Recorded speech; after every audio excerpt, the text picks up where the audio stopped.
வணக்கம். சற்று முன் கிடைக்கப்பெற்ற மிக முக்கியமான செய்தி ஒன்று வெளியாகியுள்ளது. மக்களவை கூட்டத்தொடர் தொடர்ந்து நடைபெற்று கொண்டிருக்கக்கூடிய நிலையில் கனிமொழி, ராசா, தயாநிதி மாறன் இவர்களது எம்பி பதவியை பறிக்கும் விதமாக சபாநாயகர் உத்தரவு ஒன்றை பிறப்பித்துள்ளார்.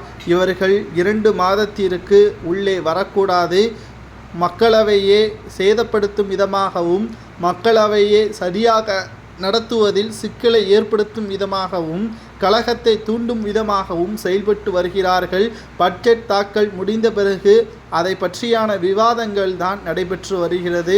நிதி சரியாக ஒதுக்கீடு செய்யப்பட்டுள்ளதா, தமிழகத்தில் ஏன் ஒதுக்கீடு செய்யப்படவில்லை என்ற கேள்விகள் தமிழக எம்பிக்கள் கேட்டு வருகிறார்கள். இதை சரியாக கேட்கிறார்களா என்று பார்த்தால், கோபாலபுரத்தின் கொத்தடிமைகளாக, கோபாலபுரத்தின் வளர்ச்சிக்காக மட்டும்தான் இவர்கள் பேசுகிறார்களே தவிர தமிழக மக்களின் நலனுக்காக இதுவரை எந்த ஒரு அறிக்கையும் இவர்கள் வெளியிடவில்லை.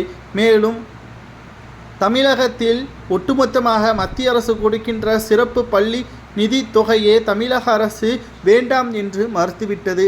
சுமார் 5000 கோடி இந்த நிதியை தமிழக அரசிற்கு கொடுப்பதற்கு மத்திய அரசு வந்தபொழுது ஒரே ஒரு கையெழுத்து போட்டிருந்தால் நிச்சயம் வழங்கப்பட்டிருக்கும். ஆனால் தமிழக எம்பிக்கள் அதை மறுத்துவிட்டதன் காரணமாக அந்த 5000 கோடி நிதி மற்ற மாநிலங்களுக்கு பகிர்ந்தளிக்கப்பட்டது.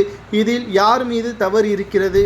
மேலும் இதை பற்றி விவாதங்கள் எழுந்தபொழுது தமிழகத்தின் கல்விகளை ஒடுக்கும் விதமாகத்தான் இந்த திட்டம் கொண்டு வந்திருப்பதாக, கலகத்தை ஏற்படுத்தும் விதமாக செயல்பட்டதன் காரணமாகத்தான் சபாநாயகர் ஓம் பிர்லா அவர்கள் இவர்கள் 2 மாதத்திற்கு உள்ளே வர வேண்டாம், இவர்களால் எந்த ஒரு பயனும் இல்லை என்றும் தற்பொழுது காரசாரமான விவாதம் நடைபெற்றுள்ளது.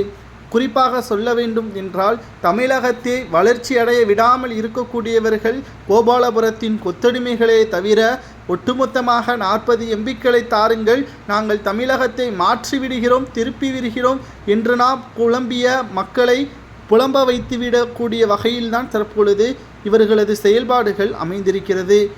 மேலும் மக்களவையில் கேண்டீனில் பாதி விலையில் கிடைக்கின்ற போண்டா பஜ்ஜிகளை சாப்பிட்டுவிட்டு அரட்டை அடிப்பதற்குத்தான் இவர்கள் செல்கிறார்களே தவிர தமிழக மக்களின் நலனுக்காக இதுவரை எந்த ஒரு விவாதங்களிலும் இவர்கள் பேசவில்லை. இவர்களுக்கு ஒதுக்கப்படக்கூடிய நேரத்தில் வெளிநடப்பு செய்து விடுகிறார்கள், மற்ற நேரங்களில் கலவரத்தை ஏற்படுத்தும் விதமாக கூச்சலிடுகிறார்கள். இது சரியா தவறா?